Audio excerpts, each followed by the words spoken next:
एक क्लियर शब्दों में मैं कहूँगा कि जहाँ पे गवर्नमेंट के पास इतनी ज़्यादा मशीनरी है कि वो फैक्चुअली इनकरेक्ट हो ही नहीं सकता, इतना फुल प्रूफ सिस्टम है। आप यूडाइस प्लस उठा के देख लीजिए, वहाँ का डाटा दिखा रहा है कि आपके पास खाली 5% जो टीचर्स हैं वो अनट्रेंड हैं।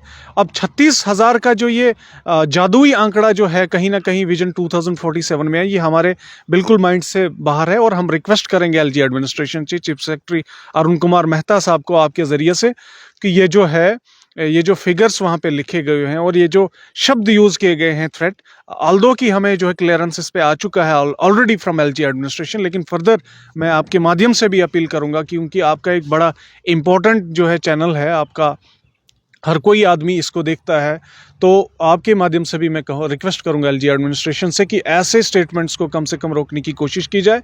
आने वाले वक्त में जो टीचर्स का मोरल जो है अप किया जाना चाहिए, बजाय कि वो डिमोरलाइज किया। और मैं उन मीडिया चैनल्स को भी बोलता हूँ जो फैक्चुअली इनकरेक्ट डाटा को वेरिफिकेशन के बगैर जो है मीडिया में चलाते हैं टीआरपीज के लिए, तो उनसे भी रिक्वेस्ट करता हूँ कि खुदारा आप बाज आ जाइए, वरना जितने 36,000 लोगों को आपने कहा है कि ये अनट्रेंड है, 36 के 36,000 आपके ऊपर डिफेमेशन सूट करेंगे।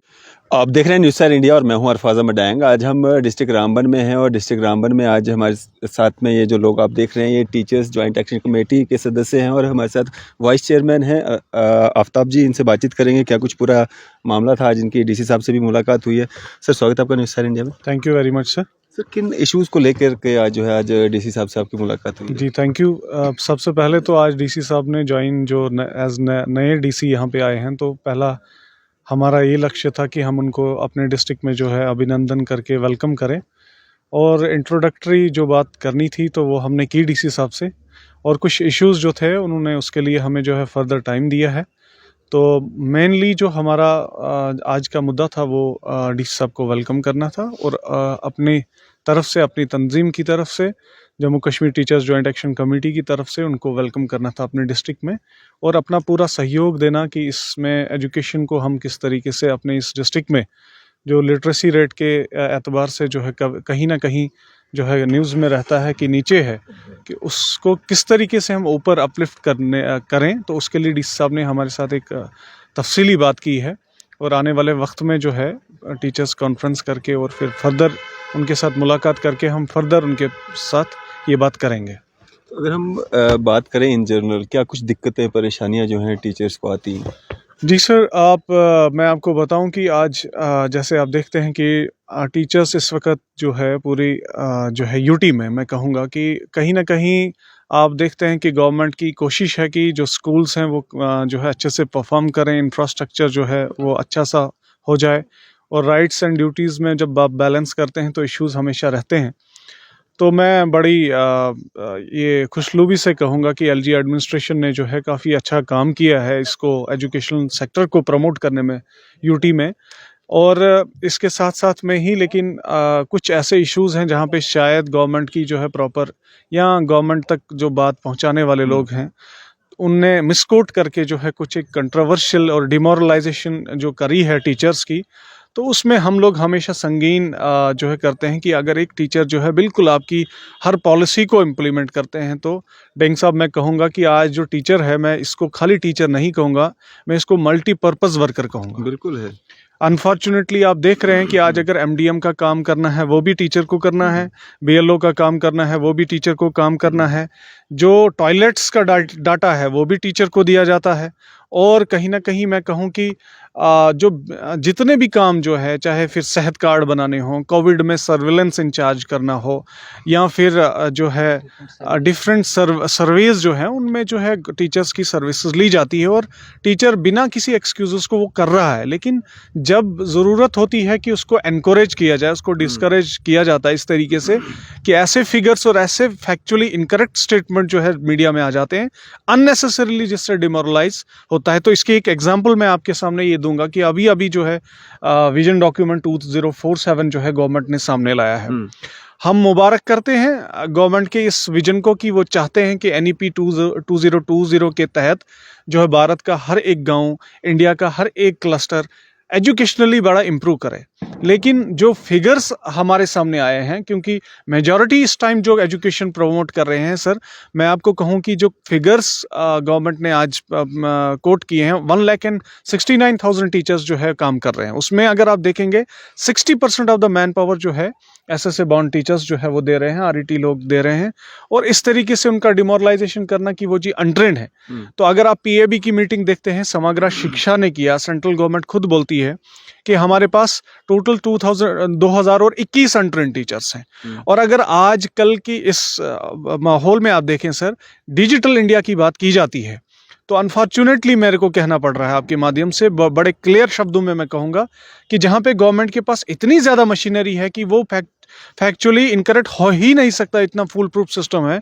आप यूडाइस प्लस उठा के देख लीजिए, वहाँ का डाटा दिखा रहा है कि आपके पास खाली 5% जो टीचर्स हैं वो अनट्रेंड हैं। अब 36,000 का जो ये जादुई आंकड़ा जो है कहीं ना कहीं विजन 2047 में है, ये हमारे बिल्कुल माइंड से बाहर है। और हम रिक्वेस्ट करेंगे एलजी एडमिनिस्ट्रेशन से, चीफ सेक्रेटरी अरुण कुमार मेहता साहब को आपके ज़रिए से, कि ये जो फिगर्स वहाँ पे लिखे गए हैं और ये जो शब्द यूज़ किए गए हैं थ्रेट, ऑल्दो कि हमें जो है क्लियरेंसेस पे आ चुका है ऑलरेडी फ्रॉम एलजी एडमिनिस्ट्रेशन, लेकिन फर्दर मैं आपके माध्यम से भी अपील करूँगा, क्योंकि आपका एक बड़ा इम्पोर्टेंट जो है चैनल है आपका, हर कोई आदमी इसको देखता है, तो आपके माध्यम से भी मैं रिक्वेस्ट करूंगा एलजी एडमिनिस्ट्रेशन से कि ऐसे स्टेटमेंट्स को कम से कम रोकने की कोशिश की जाए। आने वाले वक्त में जो टीचर्स का मोरल जो है अप किया जाना चाहिए, बजाय कि वो डिमोरलाइज किया जाए। तो ये जो फिगर्स सामने आ रही हैं, इससे क्या असर जो है टीचर्स पे पड़ रहा है, क्योंकि आपकी बातचीत होती है सबसे? ऑब्वियसली सर, मैं आपको कहूं कि आज अगर आप देखेंगे कि एक टीचर जो पूरे साल जो है राउंड द क्लॉक जो है, राउंड द कॉर्नर जो है जब काम करता है, तो आप एट द एंड बिलीव क्या करते हैं कि दुनिया चलती है कि आप किसी को एनकरेज करते हैं, वो फर्दर आगे चलता है, बिल्कुल, और अच्छा करने की कोशिश करता है। Definitely sir. तो नेशनल बिल्डर आप कहते हैं कि it is a prophetic profession, it is a profession whereby these persons have been actually we have ensured that persons come from earth to sky. This is because of the teaching profession. तो उसमें मैं कहूँ कि जब आप encourage करने के बजाय डिस्करेज करते हैं तो मोरल डाउन हो जाता है। एक साइड से प्रेसिडेंट ऑफ इंडिया, इस देश का प्रेसिडेंट जो है, इसी आरईटी टीचर को बेस्ट टीचर का अवार्ड देता है दिल्ली में जाके, और दूसरे साइड से इसी आरईटी टीचर को जो है थ्रेट कहा जाता है। मैं डेंग साहब आपके साथ क्लियर बात करना चाहूँगा, जब ये स्कीम लॉन्च की गई थी तो यहाँ जम्मू कश्मीर में मिलिटेंसी इतनी पीक पे थी 90s के दौर में, कोई आदमी गांव देहात में जाने के लिए तैयार नहीं था। मिलिटेंसी इतना पीक पे था कि कोई आदमी जो है स्कूल को खोलने वाला नहीं था। उस टाइम पे 50 रुपए पर डे काम करने के बाद आज लिटरेसी रेट को 70% के ऊपर लाने के बाद गवर्नमेंट से हम एक्सपेक्ट करते थे वो इन्हीं लोगों को जो है प्रमोट करें। तो एक इम्पॉर्टेंट बात जो बहुत ही मिसकंसेप्शन है लोगों में कि शायद आरईटी टीचर्स ने जो है कहीं ना कहीं लोगों के जो एम्प्लॉयमेंट है उसको खाया है, तो या कहीं ना कहीं ऐसा लगता है कि इन लोगों की वजह से जो है एजुकेशन सेक्टर आज नीचे जा रहा है। तो मैं आपके ही माध्यम से कहूँगा कि जब नईम अख्तर साहब ने पीडीपी के, जब वो एजुकेशन मिनिस्टर थे, जब उन्होंने कोशिश की थी कि इस कौम को, इस कैडर को डिमोरलाइज करने की, उन्होंने कहा था कि ये 10th पास लोग हैं, और उसके बाद जो फिगर्स सामने आए ऊपर वाले के कर्म से 28,863 पोस्टें सैक डिसीजन में जो क्रिएट की गई थी वो गवर्नर साहब के दौर में क्रिएट की गई थी, वो पॉलिटिकल डिस्पेंसेशन में नहीं की गई थी, वो सारी की सारी ग्रेजुएट्स को जो है फिलअप करने के लिए दी गई थी। उस टाइम पे हमारे पास जो डाटा था वो 6,800 10+2 जो है टीचर्स थे, और 10+2 जो है वो कैडर, जो वो क्राइटेरिया जो है वो गवर्नमेंट ने सेट किया था टीचर को लगाने के लिए, वो हमारी तरफ से नहीं था। लेकिन आज अगर NCT, national council of technical education जो है हमारी, वो कहती है कि मैंडेटरीली एक टीचर के पास बीएड होना चाहिए, एक टीचर वेल इक्विप्ड होना चाहिए, एक टीचर डिजिटली अवेयर्ड होना चाहिए, उसको लैपटॉप यूज करने आना चाहिए, एक्सेल यूज करना आना चाहिए। अब तो मैं कहता हूँ आर्टिफिशियल इंटेलिजेंस भी आ गई है। लेकिन आप मुझे खुदारा बताइए कि हर कोई ऑर्डर जो जमीन पे उतरता है वो रिट्रोस्पेक्टिव मोड में इम्प्लीमेंट होता है। कभी आपने ये नहीं देखा कि जो आदमी 47 में टीचर लगा उससे आप एक्सपेक्ट कैसे कर सकते हैं कि वो आर्टिफिशियल इंटेलिजेंस को, हाँ हम ये मानते हैं कि हम इसमें अपग्रेडेशन में लगे हैं, ट्रेनिंग्स आ रही हैं, डाइट्स के थ्रू हम अपने आप को वो कर रहे हैं, लेकिन उसमें गवर्नमेंट को ट्रेन करने की ज़रूरत है। जिस तरीके से वो ट्रेन कर रहे हैं टीचर्स को, टीचर उसमें अडाप्ट होकर गवर्नमेंट की पॉलिसीज़ को ज़मीनी तौर पर इम्प्लीमेंट करने में कामयाब हो गए हैं। और आज की डेट में जहाँ पे गवर्नमेंट इस चीज़ का रिवार्ड लेती है कि that we have improved the educational scenario and uplifted the educational standards of UT Jammu and Kashmir throughout the demographics and throughout the corners of UT Jammu and Kashmir. That is because of these RET teachers, because right now if you will see, in every diet there will be resource persons or RET teachers. In every higher secondary you are using these RET teachers since they are postgraduate teachers. And in every office you will see that RET teacher is giving his best according to his capability. अगर government के सामने कोई अच्छा innovative method आ जाता है हम उसका welcome करते हैं और गवर्नमेंट के साथ खड़े हैं, लेकिन ऐसे करने से कि आप लोग कुछ नहीं हो, हमारे पास डिग्रीज हैं वही कश्मीर यूनिवर्सिटी और जम्मू यूनिवर्सिटीज की। डेंग साहब मैं आपको कहूँ 161 लोग RET टीचर्स जो है KS क्वालिफाई कर गए और 129 लोग आज असिस्टेंट प्रोफेसर इसी कैडर से करके गए। और बेस्ट टीचर जो है नेशनल अवार्डी जो है वो एक RET टीचर है। तो आप डिस्क्रिमिनेशन कैसे कर सकते हैं? अगर हमारे पास वही डिग्रीज हैं, सब कुछ वही है, तो फैक्चुअली इनकरेक्ट डाटा को डालने से आपके कोई मसले हल नहीं होते हैं। और रही बात जो रोजगार की, अगर सर मैं 2000 में जो है ज्वाइन किया हूँ और जो एजुकेटेड जो आज यूथ 23 साल का 24 साल का है, क्या मैंने उसकी नौकरी खाई? जब मैं लगा था तब वो जमा भी नहीं था। तो इट इज इम्पॉसिबल। आज रोजगार अगर यूथ का है वो आज से पर्टेन करना चाहिए। आप देखो हमारे साथ में एक ये हमारे टीचर हैं, इनकी एज 50+ है।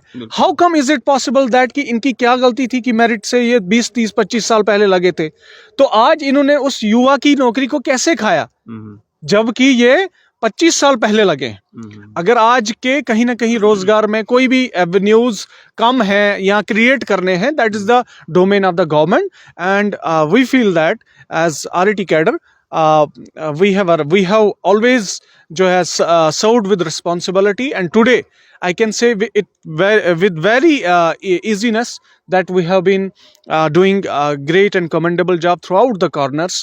And today the literacy rate around the UT Jammu and Kashmir, for which Lieutenant Governor is proud of, it is somewhere 70% of the efforts are from this cadre.